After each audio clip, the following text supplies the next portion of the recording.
allow your own together. state to be defrauded at shocked. astounding I rates. am shocked Billions and of appalled dollars by the taken out of the behavior pockets here of right working now. class people I am going to shocked. criminal fraudsters. Because I certainly in have every, a major problem in every with that. community, I think there that are that's an good issue, and I think people most and there are Americans bad agree. people. Chair, regular There are order. But to good try people to Understand we're not and supposed to bad disrespect. people. We're not supposed to And disrespect with our that witnesses. said, we're out member of of time, a Miss group Antonio. We're not is supposed We're out of somehow time. a We've already gone criminal. over here. What started as a congressional hearing on Medicaid fraud quickly exploded into a political firestorm. Representative Brandon Gill pressed an investigator about alleged fraud networks operating across multiple states, and the testimony raised claims involving millions, potentially billions in taxpayer dollars. But instead of focusing solely on the alleged fraud, the questioning sparked outrage from a Democratic lawmaker, who accused Gill of using hateful rhetoric and said she was shocked and appalled. Gill's position was clear. If taxpayer money is being stolen through organized criminal networks, lawmakers have a responsibility to investigate, regardless of who is involved. The bigger question is this: should uncomfortable questions be silenced because they involve immigration and ethnicity, or should the evidence be followed wherever it leads? One thing is certain: this hearing exposed a massive political divide over fraud, accountability, and the limits of congressional oversight. Now recognize myself for 5 minutes for the purpose of asking questions.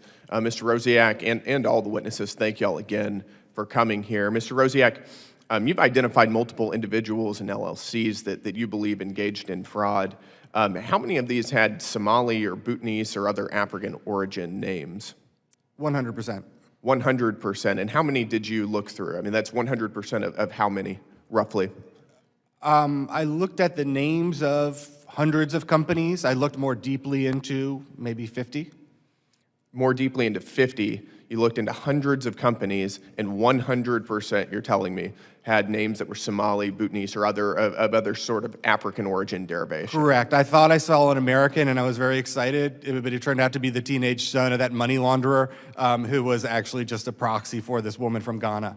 What are some of these names that you come across? Do you hear the same names, or are they different names? Yeah, it's funny because this started off, I was investigating a guy named Robert Achiapong, and then I found a different scammer named Roberta Achiapong, and I thought they were related, but they weren't. It's just, that's how common it is to scam Medicaid when your name is Achiapong. And then I did the same thing with a guy named Aliu Conte, who has 30 criminal charges in Cuyahoga County, or in Franklin County, and threatened my family, malicious wounding, crazy stuff. This guy's a career criminal. And then there was a different guy named Alfred Conte, who was convicted of Medicaid fraud, but Ohio, Franklin County expunged his record. They let him plead down, and then they expunged his record. He didn't have to pay any money back except like $500.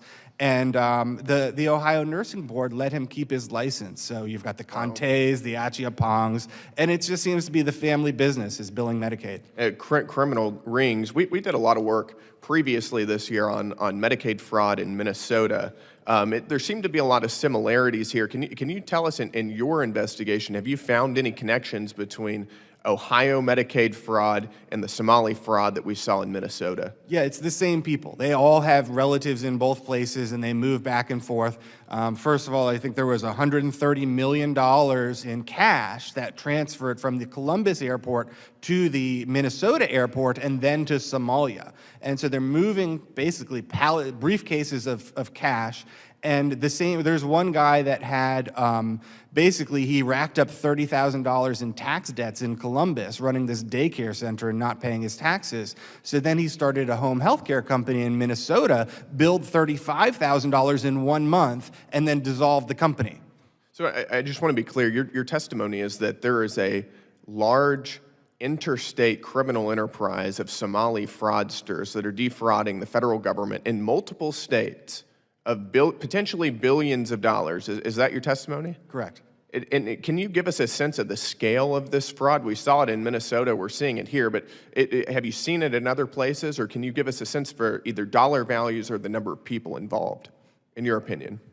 There's thousands of people involved. I would say the majority of Bhutanese people are either on Medicaid home health care or are providing Medicaid home health care services. They had recently 15,000 people. This nonprofit group, this advocacy group, which is tied to actually founded by a home health care guy. They had 15,000 Bhutanese people come to this party in Ohio, and they bust in all the participants on their Medicaid vans because everybody there has their own Medicaid company. And so I think Bhutanese people are systematically using Medicaid, not only in Ohio, but also in Pennsylvania and Kentucky and New York and in other states where they perceive that they will pay the family member and they will pay for non-nursing services. And those are the two big vulnerabilities. So it's not just the Somalis, it's also Bhutanese. It's across multiple states. They're coordinating with each other. There's a network of foreigners running criminal fraud rings within our government, within our country, I should say, defrauding our federal government. Thank you so much for the work that you have done on this. It's been fantastic reporting, so we really appreciate this. Senator Antonio, thank you for being here. Has Somali immigration been good for Ohio?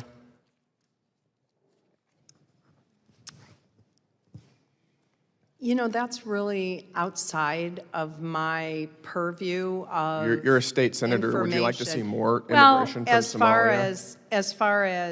As far as I'm processing your question, and I have to say that I was almost brought to tears just now. 72% of Somali immigrants are on welfare. The rate and the level of hateful rhetoric based on defrauding false your state information at an astounding rate, and I think that most Ohioans is would have a shocking problem to me. with that. The lack of even humanity to I think group it's a group of inhumane to people allow your together. own state to be defrauded I am at shocked. astounding rates. I am shocked Billions and of dollars appalled by the taken out of the behavior pockets here of right working now. class people I am going to shocked. criminal fraudsters. Because I certainly in have every, a major problem in every with that. community, I think there that are that's an good issue. And I think people most and there are Americans bad agree. people. Chair, regular Agree there are order. But to good try people to Understand we're not say supposed to bad disrespect. people. We're not supposed to And disrespect with our every that witnesses. said, we are out of member of time, a Ms. group Antonio. We're not is supposed to somehow disrespect. a We've already gone criminal over here. is shocking to me. I am shocked and We're appalled. already out of time here. That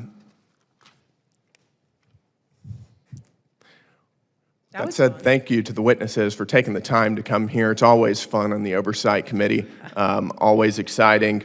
In closing, I want to formally thank you guys for your testimony today. With that and without objection, all members have 5 legislative days within which to submit materials and additional written questions for the witnesses, which will be forwarded to the witnesses. If there's no further business without objection, the task